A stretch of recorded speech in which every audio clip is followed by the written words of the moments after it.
नमस्कार दोस्तों, आज बात करेंगे बीएड सेकेंड पेपर से समस्या समाधान क्या है, समस्या समाधान की विधियां, इसके पद और महत्व।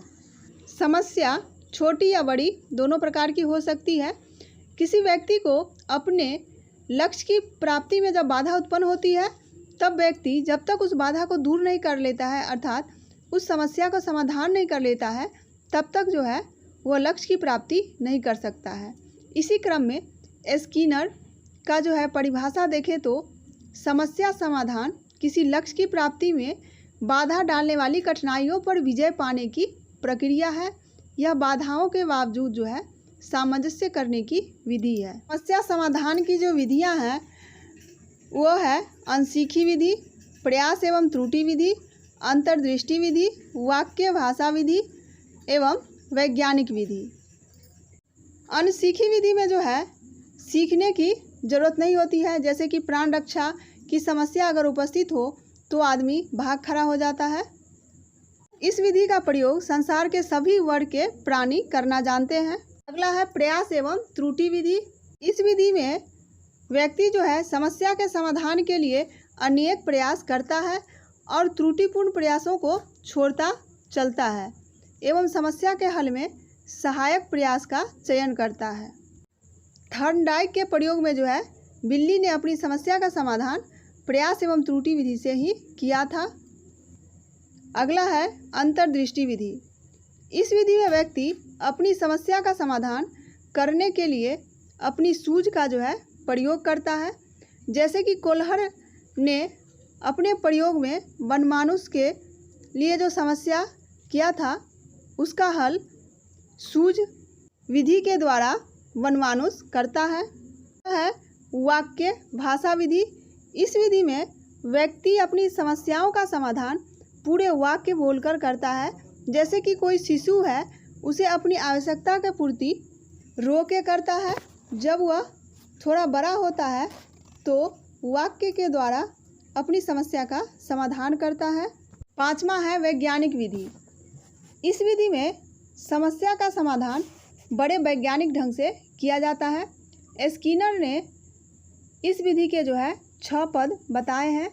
समस्या को समझना, उसके बाद जो है सूचनाओं को संग्रह करना, संभावित समाधानों का निर्माण करना, जो संभावित समाधान होता है उसका फिर परीक्षण किया जाता है, उसके बाद निष्कर्ष का जो है प्रतिपादन किया जाता है और समाधान का प्रयोग करता है। यह वैज्ञानिक विधि है। अगला है समस्या समाधान विधि के पद। इसके अंतर्गत समस्या की उपस्थिति, समस्या का स्पष्ट ज्ञान, संभावित समाधान, संभावित समाधानों का जो है परीक्षण एवं चयन, चयनित समाधान का प्रयोग। यह डीवी का पद है।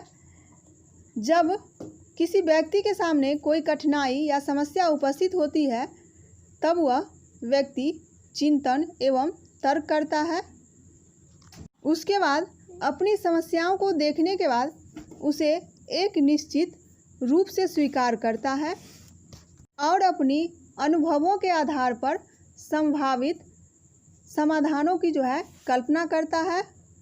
जो व्यक्ति चिंतन एवं तर्क में जितना अधिक दक्ष होता है वह उतना सटीक जो है समाधान करता है।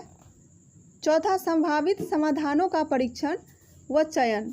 इसके बाद जो है अपने संभावित समाधानों का एक एक करके वह परीक्षण करता है। जो समस्या के समाधान में सहायक होते हैं उसको जो है सबसे जो महत्वपूर्ण या उपयुक्त होता है उसको वह चयन करता है। पांचवा जो है चयनित समाधान का जो है वह प्रयोग कर लेता है अपनी समस्या के समाधान में। समस्या समाधान का महत्व जो है शिक्षा के क्षेत्र में देखेंगे तो आजकल जो है शिक्षा के क्षेत्र में इस विधि का बड़ा महत्व है। वर्तमान में इस बात पर बहुत बल दिया जा रहा है कि बालकों को शुरू से ही इस विधि में जो है प्रशिक्षित किया जाना चाहिए। समस्या समाधान चिंतन एवं तर्क की तरह एक कला है जिसका प्रशिक्षण जो है समस्या समाधान विधि के प्रयोग से ही सही रूप से किया जा सकता है। इस विधि से शिक्षण करने से बच्चे में जो है समस्या समाधान की विधि में ही प्रशिक्षित नहीं होते, इसके अलावा वे सीखते भी हैं, स्पष्ट रूप से सीखते हैं।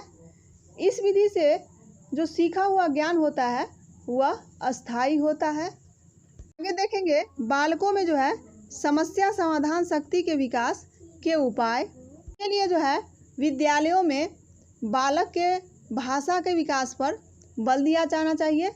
स्पष्ट ज्ञान का विकास हो, समस्या समाधान विधि के द्वारा जो है पढ़ाया और सिखाया जाना चाहिए। बच्चों को प्रेरणा रुचि दे करके जो है सीखने के लिए प्रेरित करना चाहिए। उसके विचारात्मक प्रश्नों का पूछा जाना चाहिए। सीखने में जो है उसका ध्यान को केंद्रित करना चाहिए। विचारात्मक प्रश्नों का प्रयोग किया जाना चाहिए।